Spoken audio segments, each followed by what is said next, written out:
नमस्कार मेरे प्रिय साथियों मित्रों। आइए देखते हैं आज 25 अक्टूबर है। आज के कुछ महत्वपूर्ण खबर पर नज़र डालेंगे साथियों। पहला साथियों वो यूपीपी री एग्जाम से संबंधित है।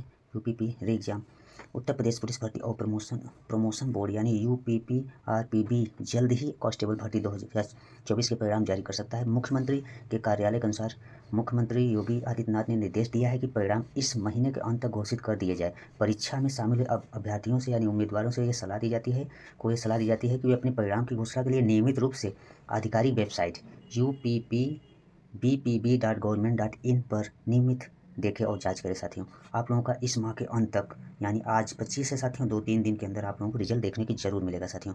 ये रहा उत्तर प्रदेश यूपी पुलिस भर्ती से संबंधित महत्वपूर्ण खबर साथियों। अगला खबर देखते हैं साथियों। आयोग नहीं तोड़ सका रिकॉर्ड पर अभ्यर्थियों का टूटा भरोसा। आयोग नहीं तोड़ सका रिकॉर्ड पर अभ्यर्थियों का टूटा भरोसा। प्रारंभिक परीक्षा पीसीएस बार बार टले जाने के कारण अभ्यर्थियों की तैयारी प्रभावित हुआ है साथियों। वह 2024 में ही अंतिम चयन परिणाम देने की आयोग ने की थी तैयारी, बहुत ज़्यादा डिले हो गया साथियों। यूपीपी और आरओ उत्तर प्रदेश लोक सेवा आयोग ने पीसीएस प्रारंभिक परीक्षा 2024 में पिछला रिकॉर्ड तोड़ने की तैयारी की थी। ये तो नहीं हो सका, लेकिन अभ्यर्थियों को जो भरोसा था साथियों वो जरूर टूट गया है। परीक्षा कब और किस प्रारूप में होगी आयोग ने ये अब तक स्पष्ट नहीं किया है। इससे अभ्यर्थियों की परीक्षा की तैयारी प्रभावित हो रही है। आयोग ने पीसीएस 2023 का अंतिम चयन परिणाम 8 माह 9 दिन में जारी कर दिया था, जो एक रिकॉर्ड था। आयोग ने इससे भी कम समय में पीसीएस प्रारंभिक परीक्षा के भी परिणाम जारी करने की तैयारी की थी। आयोग की योजना थी कि पीसीएस 2024 का अंतिम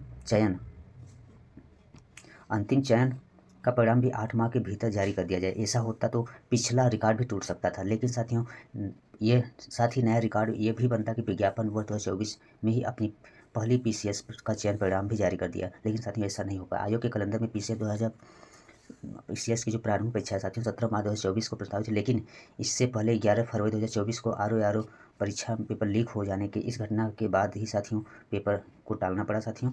उसके बाद अभी हाल ही में आपका पेपर कैंसिल हुआ साथियों, जो आप लोगों का 27 अक्टूबर का पेपर था, लेकिन इसे कैंसिल कर दिया गया, पोस्टपोन किया गया है साथियों। लेकिन अभी इसके बारे में आयोग स्पष्ट नहीं किया है कि अगला डेट कब होगा, लेकिन न्यूज पेपर के अनुसार 8 या 9 दिसंबर को संभावना है साथियों प्रारंभिक पेपर का डेट, लेकिन अभी असमंजस बनी हुई साथियों। वही प्रारंभिक परीक्षा की आयोजन तिथि तय हो सकी, ऐसे में आयोग रिकॉर्ड नहीं तो सके, लेकिन अभ्यर्थियों का भरोसा टूटा है, ये तो सही बात है। अब परीक्षा के आयोजन को लेकर असमंजस से उलझे अभ्यर्थियों ने बीते दिनों आयोग में भी धरना प्रदर्शन और चक्काजाम भी किया गया था। मामले की गंभीरता को देखते हुए आयोग सचिव को प्रतियोगी छात्रों के साथ बीच में आकर उनसे बातचीत भी करना पड़ा साथियों। फिलहाल आयोग परीक्षा केंद्र निर्धारण पर ही काम कर रहा है। अभी तक आयोग ये स्पष्ट नहीं कर पाया पीसीएस प्रारंभिक परीक्षा कब होगा, और ये भी नहीं स्पष्ट कर पाया है अभी कि एक दिन में पेपर होगा या 2 दिन में, एक दिन में होगा या 2 दिन में, अभी आयोग ये भी क्लियर नहीं कर पाया है। और विद्यार्थियों द्वारा बहुत जोर तोर से विरोध भी किया गया साथियों कि एक दिन में पेपर हो, नॉर्मलाइजेशन की जैसी समस्या उत्पन्न न हो। ये रहा साथियों उत्तर प्रदेश लोक सेवा से संबंधित खबर। अगला खबर देखते हैं। जूनियर एडेड भर्ती शिक्षक भर्ती के अभ्यर्थियों ने कार्यालय का घेराव किया है। चयन मेरिट सूची जारी कर नियुक्ति देने की मांग को लेकर 9 दिन से शिक्षा निदेशालय में धरना दे रहे हैं। जूनियर एडेड शिक्षक भर्ती के सफल अभ्यर्थियों ने 10वें दिन को अपर शिक्षा निदेशालय यानी बेसिक कार्यालय के गेट पर धरना दिया। नारेबाजी करते हुए अभ्यर्थी ने भर्ती को लेकर स्थिति स्पष्ट करने की मांग की। अपर निदेशक कामता रामपाल ने बाहर आकर अभ्यर्थियों से वार्ता की, आश्वासन दिया कि भर्ती जल्द पूरी की जाएगी। गुरुवार को कई जिलों के महिला व पुरुष अभ्यर्थी मांगों से संबंधित तख्तियां एवं पोस्टर लेकर धरने पर भी बैठे थे। शुरू में तो वह जहां 9 दिन से बैठकर धरना दे रहे थे, वही बैठे अपर शिक्षक निदेशालय कार्यालय आने के बाद अभ्यर्थी नारेबाजी करने लगे। इसके बाद उनके कार्यालय के गेट को घेर कर धरने पर बैठ के धरने का नेतृत्व कर रहे अभ्यर्थी ज्ञानवेंद्र सिंह ने बताया कि अपर निदेशक से जल्दी भर्ती होने की भरोसा मिलने के बाद धरना स्थगित किया गया है साथियों। बताइए साथियों, इस तरह से समस्याएं उत्पन्न हो रही है। जूनियर एडेड शिक्षक भर्ती से संबंधित था साथियों। इस सारी समस्याओं को जल्द से जल्द निराकरण करना चाहिए आयोग को, बट क्या है स्टूडेंट का दर्द समझते नहीं ये लोग। अगला खबर देखते हैं साथियों। देश भर के स्कूलों में शिक्षकों के 8 लाख पद खाली है और वैकेंसियाँ भी बहुत कम देखने को मिल रही है, पद तो खाली है साथियों। देश भर के स्कूलों में नए शिक्षक सत्र से नई राष्ट्रीय शिक्षा नीति यानी एनईपी के तहत तैयार नई पाठ्य पुस्तकों को पढ़ाने की तैयारी के लिए शिक्षा मंत्रालय की तैयारी के बीच जो है साथ ही शिक्षा मंत्रालय ने राज्यों से शिक्षकों के खाली पदों पर भर्ती जल्द करने को कहा था। मंत्रालय ने राज्यों से ये भी आग्रह उस समय किया है जब देश में पहले के मुकाबले स्कूलों में शिक्षकों की संख्या में सुधार हुआ, लेकिन अभी भी 8 लाख से अधिक पद खाली है।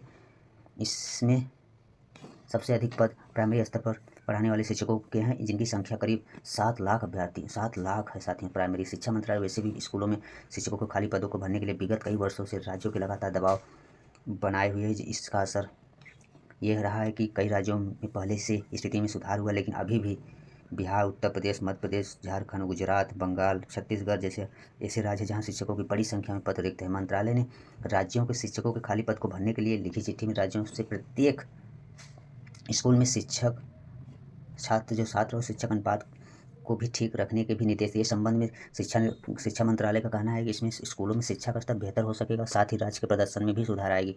हर साल वैकेंसियाँ टीचर के साथियों निकालना चाहिए, लेकिन ये लोग नहीं। खाली पद होने के बाद भी साथियों बिहार में किस राज्य में कितने पद खाली हैं? बिहार में 1.92 लाख है साथियों। उत्तर प्रदेश में तो और होनी चाहिए, दिखा रहा है 1.42 साथियों।